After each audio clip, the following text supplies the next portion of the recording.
avaliar o ponto de situação em que as empresas turísticas se encontram face à digitalização e à inteligência artificial e qual o papel que o turismo deve ter nos próximos programas eleitorais são os motos para o episódio de hoje do Turismo em Destaque. Já sabe que pode e deve participar na elaboração do Turismo em Destaque, colocando as suas perguntas ou sugerindo os temas a abordar através do endereço programa turismoemdestaque@gmail.com. Vá lá, não se acanhe, venha daí comigo falar de turismo.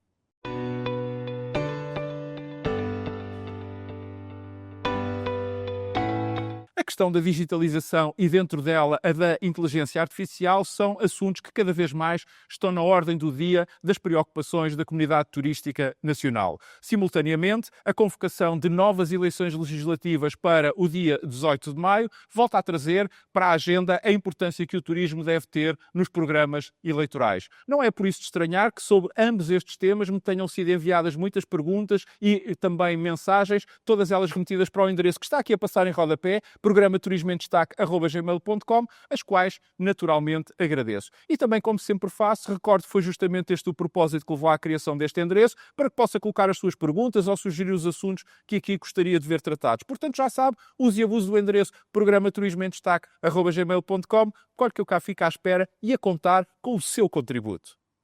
Antes de ir à resposta propriamente dita sobre se as empresas turísticas portuguesas já estão a apostar na digitalização e na inteligência artificial, vale a pena dar aqui 3 notas de enquadramento. A primeira, para desde logo fazer uma distinção entre digitalização e uso de inteligência artificial.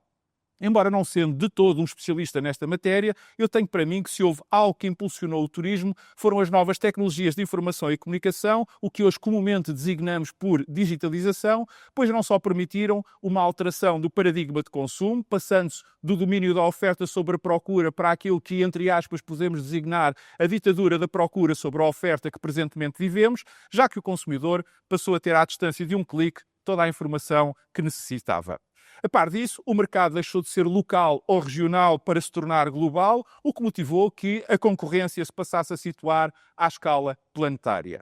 Nessa sequência, vem a segunda nota para dizer que mesmo as organizações turísticas que ainda não tinham incorporado no seu funcionamento e operação uma grande componente digital, a isso acabaram por ser obrigadas por força da pandemia, pois em muitos casos tal revelou-se como a única forma de sobrevivência e de contacto com o mercado, seja para a subsistência durante os sucessivos confinamentos, seja para manter vivo o desejo de viajar, mal tal voltasse a ser possível, já que a alternativa era a perda total da relação com a procura, isto é, com os clientes, o que inexoravelmente as atirava para o esquecimento.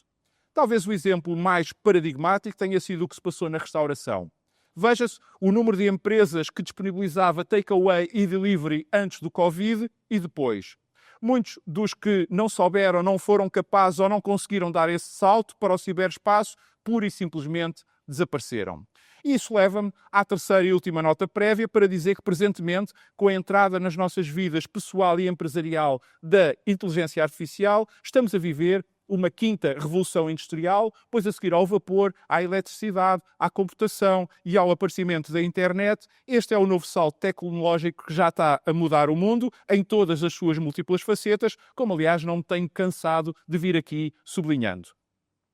Feita esta introdução, deve, pois, dizer-se que, no que respeita à digitalização, as organizações turísticas nacionais, maiormente as empresas, têm acompanhado a evolução que se tem verificado à escala global. Prova disso são os bons resultados alcançados, principalmente na última década, onde a evolução dos processos empresariais e a modernização das operações turísticas eventualmente só é ultrapassada pela excelência do trabalho levado a cabo ao nível da promoção turística internacional, que justamente ancorou muito do seu sucesso numa irrepreensível gestão da presença do destino de Portugal nos canais digitais, o que estimulou um contacto mais próximo com o potencial consumidor, seja através de mais e melhor informação, seja através de propostas de valor que vão ao encontro dos seus desejos, preferências e tendências.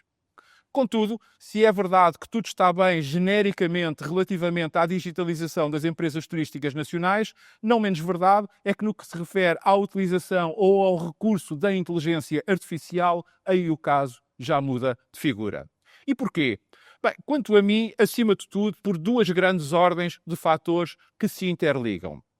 A primeira decorre de o tecido empresarial do turismo português ser, ou se quisermos estar, extremamente atomizado, o que motiva a existência de um vastíssimo número de pequenas e médias empresas. Ora, também a dispersão implica pequena dimensão. E pequena dimensão, por um lado, é sinónimo de pouco músculo financeiro, que obviamente se reflete na reduzida capacidade de investimento, e por outro lado, em desconhecimento, fruto de uma menor qualificação e capacitação dos próprios empresários, pois quando o dia-a-dia lhes toma todo o tempo, não lhes sobra qualquer momento para parar, estudar, pensar, inovar e até mesmo reinventar o negócio. E todos sabemos bem aonde conduz tudo isso, o que acaba por interligar esta primeira com a tal segunda razão, que está relacionada com o facto de, neste preciso momento, e da observação que pode ser feita do mercado nacional, o tema da inteligência artificial está quase exclusivamente nas mãos das grandes empresas, sobretudo estrangeiras, embora também existam algumas portuguesas, pois são elas que detêm os recursos financeiros, humanos e outros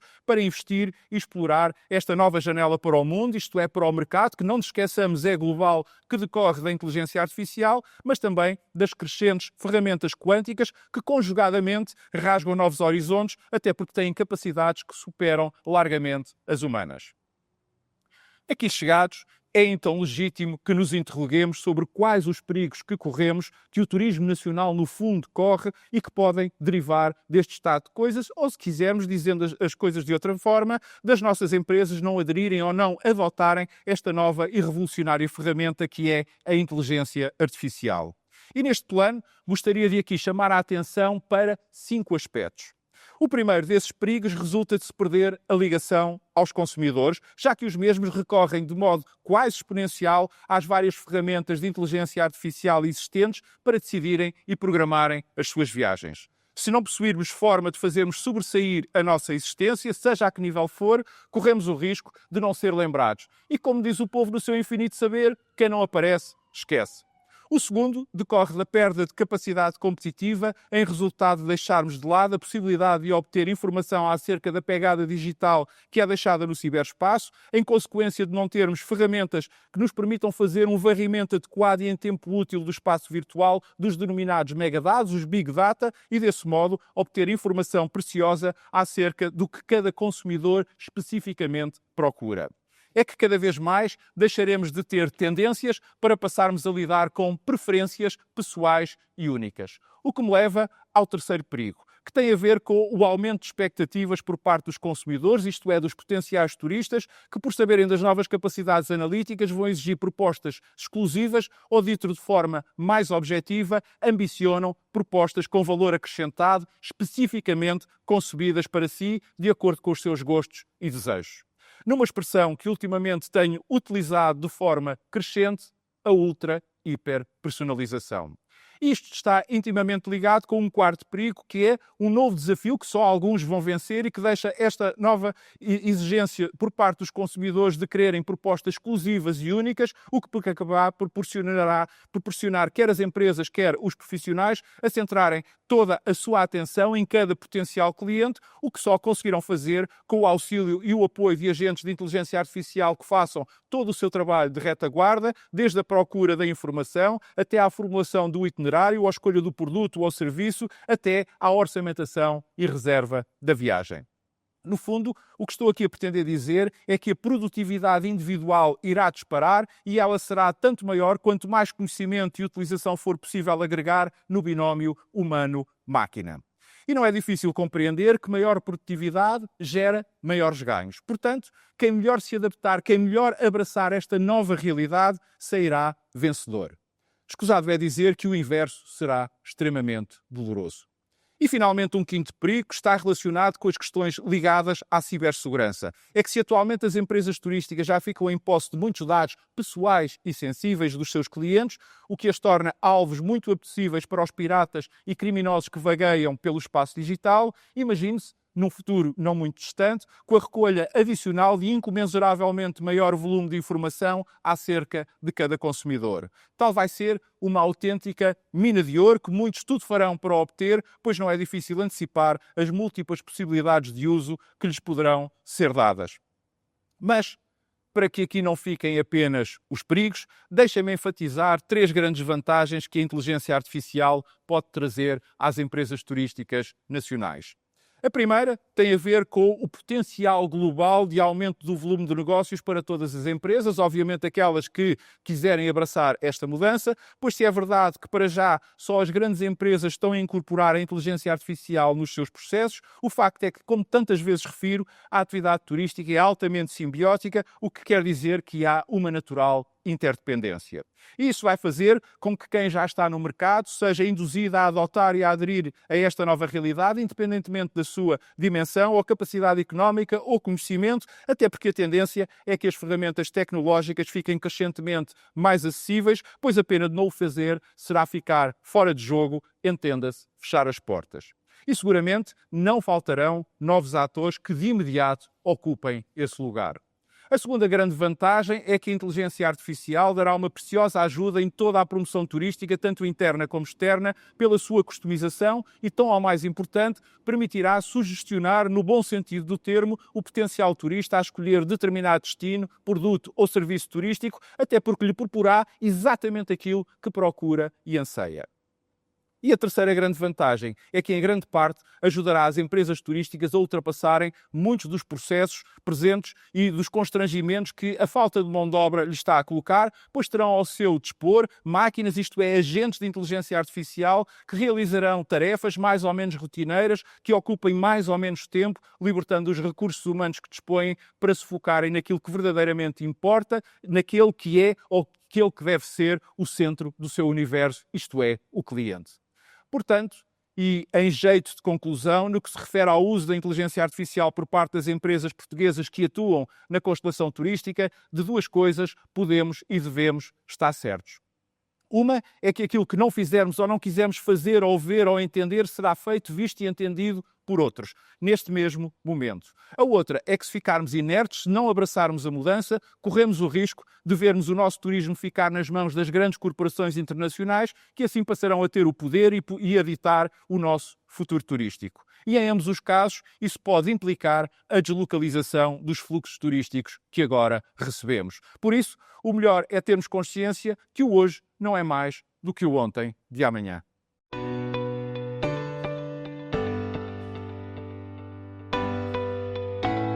Há 2 semanas, no episódio 66 desta segunda temporada do Turismo em Destaque, tive a oportunidade de aqui dar a minha opinião acerca dos constrangimentos que a instabilidade política interna poderia provocar no turismo nacional. Colocam-me agora a questão sobre que papel deve o turismo ter nos programas eleitorais dos diferentes partidos políticos. Como este será um tema ao qual muito provavelmente voltarei, permitam-me que aqui hoje refira aquilo que considero como sendo o mais essencial, para não dizer mesmo o mais básico. Assim, gostaria de referir 3 pontos mais relacionados com questões orgânicas ou, se quiser, conceptuais, e outros 3 mais diretamente relacionados com os objetivos definidores de uma política de turismo. Mas vamos por partes. No que respeita às 3 questões orgânicas ou conceptuais, a primeira tem desde logo a ver com os programas eleitorais propriamente ditos. Como aqui tive a oportunidade de analisar há pouco mais de um ano, os manifestos com que os diferentes partidos políticos se apresentaram ao eleitorado no que especificamente respeita ao turismo eram muito, mas mesmo muito fraquinhos. Espero sinceramente que os que neste momento estão a ser elaborados consigam dar um salto qualitativo, não apenas referindo-se à atividade com a dignidade que a sua importância e peso na economia exige, mas também sem embarcarem na onda de populismo bacoco antiturismo que por aí graça, como ainda avancem com propostas de medidas com suficiente grau de profundidade que não apenas fujam a alguns lugares comuns e até a linguagem ultrapassada, como também apontem caminhos que permitam o progresso e o desenvolvimento das atividades turísticas e, consequentemente, do próprio país. A segunda está relacionada com algo que há muito venho enfatizando: a diversificação da nossa economia, ou, se quisermos, a modernização do nosso modelo de desenvolvimento económico, para retirar das costas do turismo a responsabilidade de continuar a carregar a economia nacional, como igualmente proteger o país, isto é, todos nós, de qualquer sobressalto que possa existir. Todos nos recordamos bem da pandemia e, desse modo, preparar Portugal para melhor poder encarar vicissitudes e crises futuras através da existência de outras áreas de atividade económica com a mesma ou até com maior importância que o turismo. Mas para tal é fundamental compreender-se uma coisa que tenho repetido à exaustão na última década. Não temos turismo a mais, mas sim temos a restante economia a menos. E a terceira, que seja reconhecido ao turismo o lugar que por mérito e direito há muito conquistou, ou seja, assento no principal centro executivo de decisão política do país, isto é, o Conselho de Ministros, atenta à sua transversalidade e pluridisciplinaridade e englobar nesse Ministério os transportes ou, no mínimo, a aviação, que é, como se sabe, setor indispensável à atividade turística. E mais, tal revelaria alguma modernidade, uma vez que a própria Comissão Europeia, tão avessa a mudanças, nesta sua última composição, já assumiu uma pasta que reúne o turismo e os transportes, dando um sinal claríssimo que muito do futuro da União Europeia também passa pelo turismo, pelo valor, pela riqueza e pelo emprego que ele tem capacidade de criar. Se os países do centro e do norte da Europa chancelaram esta inédita decisão, certamente é porque algum fundamento ela terá. Passemos agora aos 3 pontos que devem formatar ou definir a política de turismo. O primeiro tem justamente a ver com a definição de uma nova linha de orientação estratégica para o turismo nacional, que substitua a ultrapassada e desadequada a todos os níveis estratégia Turismo 2027. E creio que não será difícil fazê-lo, pois a Estratégia Turismo 2035 estava com a apresentação anunciada para estes primeiros meses do ano e apenas terá sido adiada pela irresponsabilidade com que a política e os políticos lidaram com a condução dos destinos do país, atirando-o para umas eleições que ninguém desejava e que, por isso, são incompreensíveis. Em minha opinião, essa nova estratégia deverá obrigatoriamente revisitar o edifício orgânico, jurídico e do financiamento do turismo português, já que leva no modelo atual um pouco mais de 20 anos e que por essa razão é imprescindível modernizar e adaptar à nova realidade do turismo e do mundo em que vivemos. O segundo ponto está ligado às questões da mobilidade. É que sem ela, sem a possibilidade de deslocação, não há turismo. E não nos podemos esquecer que para nós que estamos no extremo sul da Europa e em perfeito triângulo com a América e a África, mobilidade é acima de tudo aviação, que engloba muito mais do que apenas o transporte aéreo. Nela também se incluem as infraestruturas aeroportuárias, a navegação, o controle, a segurança e a regulação aéreas, os serviços em terra, a manutenção e a fabricação de aeronaves e de componentes para as mesmas. Esta deve ser uma oportunidade aproveitada por todos os partidos para, de uma vez por todas, conseguirem algo que Portugal há décadas carece. Uma política ou, se quiser, uma estratégia para a aviação. Só assim se evitará a repetição de erros passados e uma privatização da TAP que, se mal conduzida, nos pode vir a criar gravíssimas dificuldades turísticas num futuro não muito distante. Mas apesar da importância vital deste setor, é também crítico que se olhe para o transporte ferroviário, promovendo as ligações entre as diversas regiões do país e não exclusivamente ou quase exclusivamente no litoral, dado que o grande desafio está mais para o interior. E implementar soluções de alta velocidade credíveis, maiormente através do uso da bitola europeia, para permitir a existência de uma verdadeira autoestrada para passageiros e mercadorias entre Portugal e a Europa.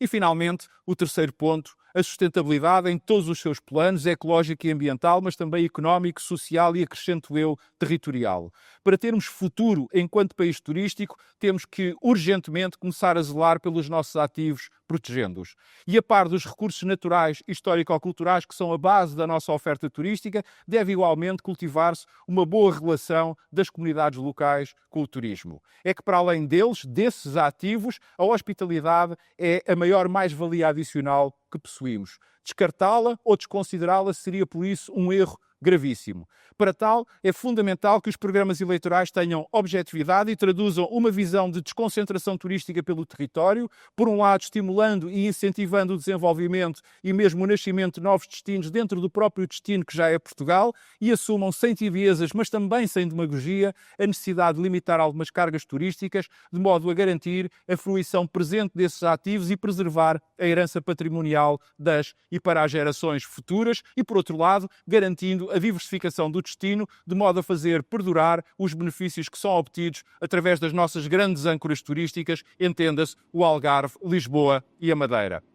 Para terminar, falta referir o mais importante. O que o turismo, isto é, o que todos os atores turísticos não fizerem por si, ninguém o fará. Muito menos os partidos políticos. Isso é certo. Portanto, espero e desejo que, ao contrário do que tem acontecido nos últimos anos, o turismo português, todos os que nele têm responsabilidades, façam ou estejam a fazer o trabalho de casa a tempo e horas, na esperança que, no máximo até ao final do corrente mês, possam apresentar aos diferentes partidos políticos concorrentes às eleições legislativas as suas propostas, as suas soluções, pois melhor do que ninguém são eles que conhecem os desafios, os constrangimentos e as oportunidades presentes e futuras com que a atividade económica do turismo se depara. Só desse modo conseguirão influenciar no bom sentido do termo os diferentes programas eleitorais e, consequentemente, as opções de governação da próxima legislatura.